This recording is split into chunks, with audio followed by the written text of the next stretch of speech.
ಒಮ್ಮೆ ಬಂಡೀಪುರದ ದಟ್ಟ ಕಾಡಿನ ಸಮೀಪವಿದ್ದ ಹಳ್ಳಿಯೊಂದರಲ್ಲಿ ರಾಮು ಎಂಬ ಬಾಲಕನಿದ್ದ. ರಾಮುಗೆ ಗೊಂಬೆಗಳ ಮೇಲೆ ಅಪಾರ ಪ್ರೀತಿ. ಅವನ ತಂದೆ ಗ್ರಾಮದಲ್ಲಿ ಗೊಂಬೆಗಳನ್ನ ತಯಾರಿಸುತ್ತಾ ತಮ್ಮ ಜೀವನ ಸಾಗಿಸುತ್ತಿದ್ದರು. ಆದರೆ ಅವರ ಮನೆ ಬಡತನದಲ್ಲಿತ್ತು. ಒಂದು ದಿನ ಕಾಡಿನ ಅಂಚಿನಲ್ಲಿ ಹಳೆಯ ಮರವೊಂದರ ಕೆಳಗೆ ಒಂದು ಅಜಾನಬಿ ವ್ಯಕ್ತಿ ಕುಳಿತಿದ್ದನು. ಅವನು ರಾಮುವಿನ ತಂದೆಯ ಜೋಡಣೆಗೊಂದು ಗೊಂಬೆ ಕೊಟ್ಟು, ಇದು ಮಾಯಾಗೊಂಬೆ. ಇದನ್ನು ಪ್ರೀತಿಯಿಂದ ಬಳಸಿ. ಇದು ತೊಂದರೆಯಲ್ಲಿ ಸಹಾಯ ಮಾಡುತ್ತದೆ ಎಂದು ಹೇಳಿದರು. ರಾಮು ಅದನ್ನು ಸತ್ಕರಿಸಿ ಮನೆಗೆ ತಂದ. ಆ ರಾತ್ರಿ ಗೊಂಬೆ ಹಠಾತ್ತನೆ ಬೆಳಗಿತು. ಅದು ಜೀವಂತವಾಗಿ ಮಾತನಾಡಿ, ನಾನು ಮಾಯಾಗೊಂಬೆ. ನೀನು ಒಳ್ಳೆಯ ಕೆಲಸ ಮಾಡಲಾದರೆ ನಾನು ಸಹಾಯ ಮಾಡುತ್ತೇನೆ ಎಂದಿತು. ರಾಮು ಆಶ್ಚರ್ಯದಿಂದ ನೋಡಿದನು.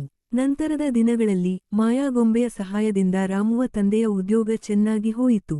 ಅವನ ಗೊಂಬೆಗಳು ಹಳ್ಳಿಯ ಜನರಿಗೆ ಬಹಳ ಇಷ್ಟವಾಯಿತು. ಆದರೆ ಹಳ್ಳಿಯಲ್ಲಿ ಮೋಸದ ಮಲ್ಲೇಶ್ ಎಂಬ ವಂಚಕನೂ ಇದ್ದ.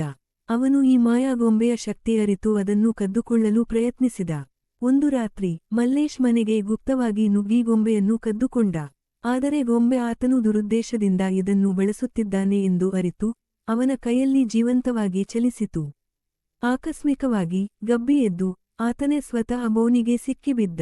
ಬೆಳಿಗ್ಗೆ ಜನರು ಬಂದು ಮಲ್ಲೇಶನ ಕೃತ್ಯವನ್ನು ಕಂಡು ಅವನನ್ನು ಹಿಡಿದು ರಾಜನ ಮುಂದೆ ಕರೆದೊಯ್ದರು. ರಾಜನು ಮಲ್ಲೇಶಿಗೆ ಶಿಕ್ಷೆ ವಿಧಿಸಿ ರಾಮುವ ಕುಟುಂಬಕ್ಕೆ ಬಹುಮಾನ ನೀಡಿದ. ರಾಮು ತನ್ನ ಮಾಯಾಗೊಂಬೆಯ ಜೊತೆ ಸುಖವಾಗಿದ್ದ. ಆದರೆ ಗೊಂಬೆ ಅವನಿಗೆ ಹೇಳಿತು, ನಾನು ಈಗ ನನ್ನ ಕರ್ತವ್ಯ ಪೂರ್ಣಗೊಳಿಸಿದ್ದೇನೆ.